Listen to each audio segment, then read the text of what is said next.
எப்போ வந்து வாழ்க்கையில நம்ம ஒரு கேள்வி நிக்குது, நான் சரியா போயிட்டு இருக்கேனா அப்படின்னு ஒரு கேள்வி வந்துச்சுன்னா அக்ரிமெண்ட் நீங்க எடுக்கணும். நாலேஜ் வந்து நிறைய இருக்கும் உங்களுக்கு, ஆனா எக்ஸ்பிரஸ் பண்ண மாட்டாங்க. அதே மாதிரி ஃபைனான்சியல் லாஸ், வேர்ல்டு ஆன்சைட்டி இதெல்லாம் வந்து வெளியே சொல்லவே மாட்டாங்க. நிறைய பிரச்சனை ஆயிடுச்சுன்னா இவங்களுக்கு வந்து டெலிபதிக் கம்யூனிகேஷன் இருக்கும். மத்தவங்கள டக்குன்னு புரிஞ்சுக்குவாங்க. மைண்ட் ரீடிங்லாம் சூப்பரா இருக்கும்.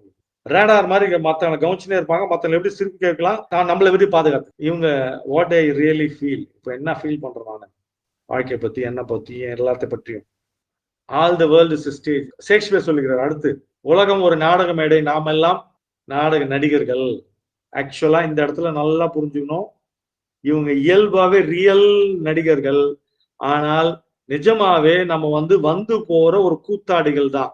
எதையும் மேலும் பற்று வைக்காமல், எதையும் என்னதாக்கி கொள்ளாமல், எதையும் பொசஸ் பண்ணாம, அதிகாரமாக்காம, அகங்காரம் இல்லாம நான் நடித்து விட்டு போனால் அதுதான் அக்ரிமணிய முழு தன்மை.